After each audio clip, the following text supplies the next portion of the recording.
Hello दोस्तों, welcome to my channel Kanchan Studies. दोस्तों, आज हम बात करेंगे उत्तर वैदिक काल की, जिसमें हम इसके राजनीतिक जीवन, सामाजिक जीवन, धार्मिक जीवन और आर्थिक जीवन की बात करेंगे। तो चलिए स्टार्ट करते हैं हम अपना आज का वीडियो। देखिए दोस्तों, जैसा कि हमने प्रीवियस वीडियो में बात करी थी कि वैदिक सभ्यता को दो भागों में बांटा गया है, ऋग्वैदिक काल और उत्तर वैदिक काल। ऋग्वैदिक काल का जो कालक्रम रहा था वह 1500 ईसा पूर्व से 1000 ईसा पूर्व रहा। वहीं उत्तर वैदिक काल का जो कालक्रम है वह 1000 ईसा पूर्व से 600 ईसा पूर्व रहा। देखिए दोस्तों, ऋग्वैदिक काल के बाद के काल को हम उत्तर वैदिक काल कहते हैं। भारतीय इतिहास के उस काल में जिसमें कि सामवेद, यजुर्वेद, अथर्ववेद और ब्राह्मण ग्रंथों व आरण्यकों और उपनिषदों की रचना हुई, उसे हम उत्तर वैदिक काल कहते हैं। देखिए दोस्तों, उत्तर वैदिक काल में सामवेद, यजुर्वेद, अथर्ववेद और ब्राह्मण ग्रंथों और आरण्यकों और उपनिषदों की रचना हुई थी। ठीक है।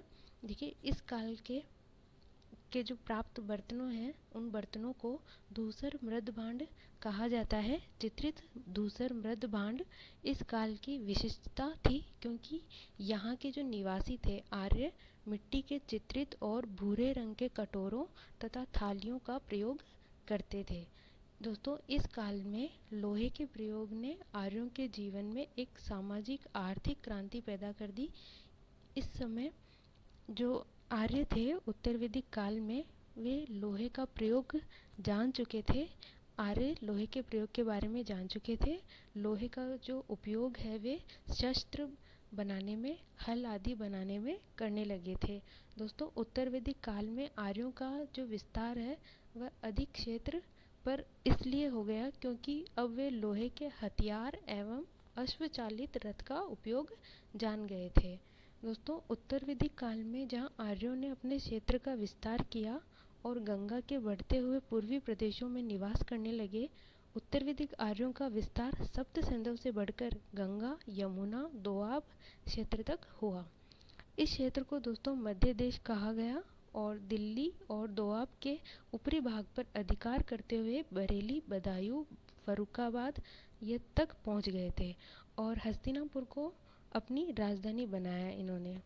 दोस्तों, उत्तर वैदिक कालीन सभ्यता का जो मुख्य केंद्र है वह मध्य प्रदेश था, जिसका प्रसार सरस्वती से लेकर गंगा के दोआब तक था। ठीक है दोस्तों, अब हम बात करेंगे उत्तर वैदिक काल के राजनीतिक जीवन की। तो देखिए दोस्तों, ऋग्वैदिक काल में मुख्यतः एक कबीलाई व्यवस्था वाला शासन था, लेकिन उत्तर वैदिक काल में राज्य का जो स्वरूप है वह कबीलाई न रहकर अब क्षेत्रीय हो चुका था, वह क्षेत्रीय हो गया था। ठीक है। देखिए दोस्तों, इस काल में ऋग्वैदिक कालीन कबीलाई राजनीतिक संगठन जो था वह समाप्त हो गया था तथा क्षेत्रीय आधार पर बड़े बड़े राज्यों का निर्माण हुआ। उत्तर वैदिक काल में प्रशासन की जो सबसे छोटी इकाई कुल ही थी और कुल के ऊपर ग्राम तथा ग्राम के ऊपर विश तथा विश के ऊपर जन एवं जन के ऊपर जनपद नामक प्रशासनिक इकाई होती थी। दोस्तों, उत्तर वैदिक काल में जनों के मिलने से जनपद का निर्माण हो गया था, जैसे कि पुरु व भरत मिलकर कुरु बन गया और क्रीवी व तुर्वस मिलकर पांचाल नामक जनपद का निर्माण हुआ। दोस्तों, मतलब कि इसमें इस काल में कुछ जो कबीले थे वे आपस में इन कबीलों का विलय हो गया था। ठीक है। इस काल में दोस्तों पांचाल जो था वह सर्वाधिक विकसित राज्य था और ऋग्वैदिक काल में जो सभा व समिति थी, संस्थाएं थी, उनका इस काल में अस्तित्व समाप्त हो चुका था और जो सभा थी वह सभा को राजा की केवल एक सलाहकारी निकाय माना जाने लगा था। ठीक है। देखिए दोस्तों, इस काल में जो राजा था वह राजा का पद वंशानुगत हो गया था और साथ ही साथ इस काल में राजतंत्रात्मक शासन व्यवस्था का विस्तार हुआ और इस काल में राज्य का विस्तार बढ़ने से राजा का महत्व बढ़ा और उसके अधिकारों का भी विस्तार हुआ। इस काल में दोस्तों राजा की देवता के प्रतिनिधि के रूप में पूजा की जाती थी। राजा का पद वंशानुगत हो गया था और इस काल में राजा को अनेकों नामों से संबोधित किया जाता था, जैसे कि सम्राट, एकराट, विराट और अधिराज। इस काल में दोस्तों राज्याभिषेक के अलावा कुछ यज्ञ भी राजा पद के नाम साथ जुड़ गए थे, जैसे कि राजसूय यज्ञ, वाजपेयी यज्ञ।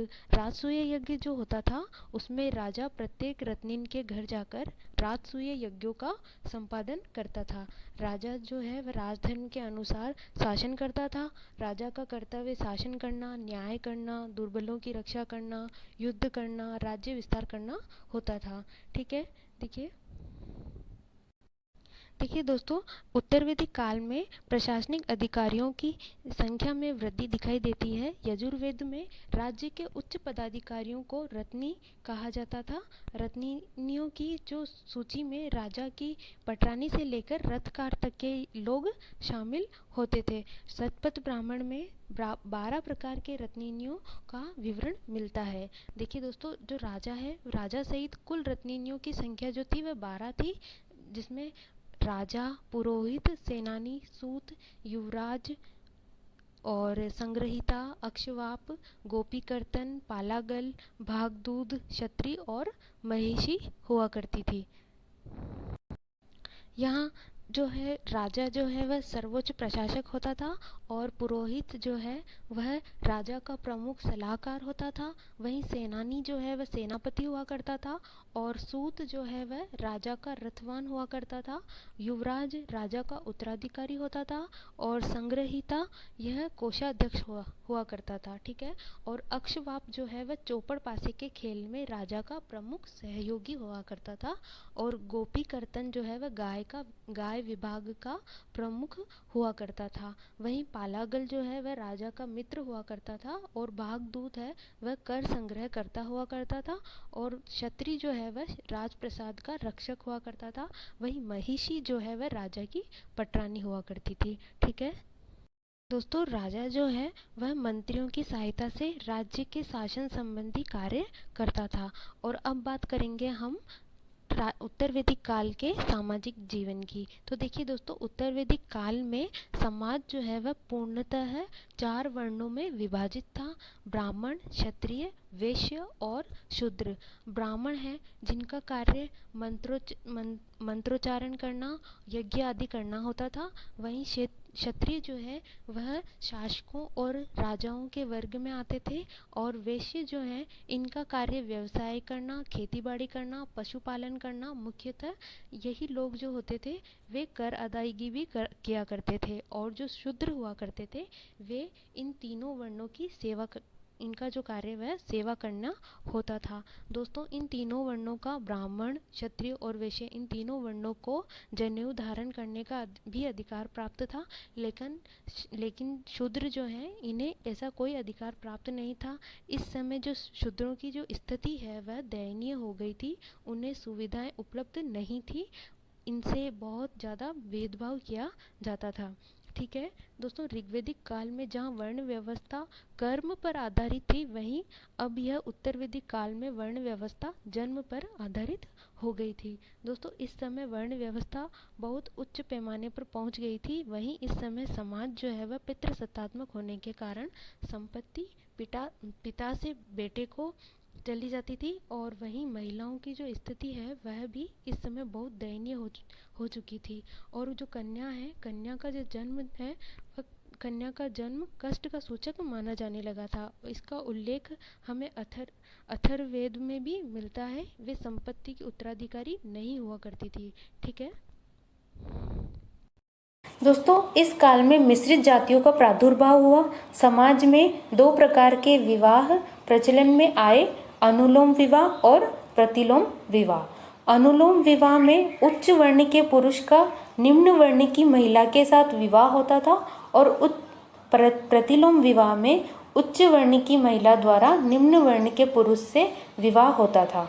दोस्तों, मनुस्मृति व धर्म ग्रंथों में 8 प्रकार के विवाह का उल्लेख मिलता है।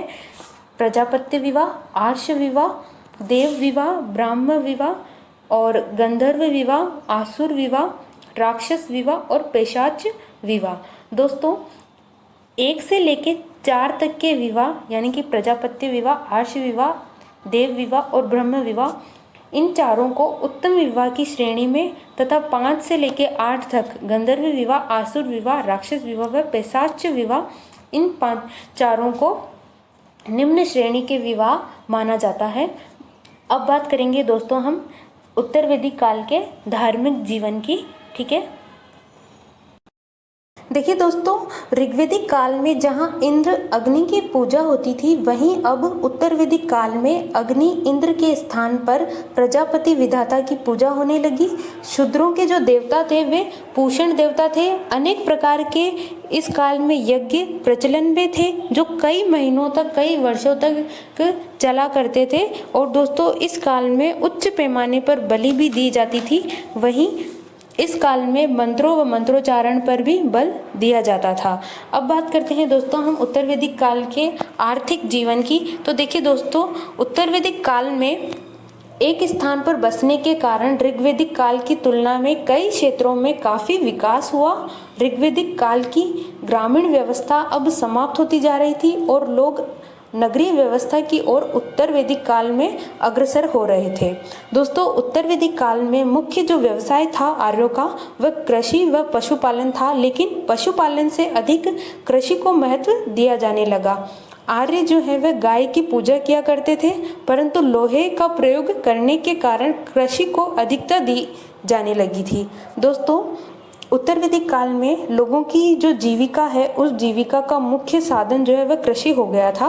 और जो आर्य हैं वे लोहे को कृष्ण अयस या श्याम अयस कहा करते थे और तांबे को लोहित अयस कहा करते थे। वहीं दोस्तों, उत्तर वैदिक काल में जो कर देने का कार्य था वह वेश्यों द्वारा दिया जाता था, वेश्यों द्वारा कर अदा किया जाता था। ठीक है,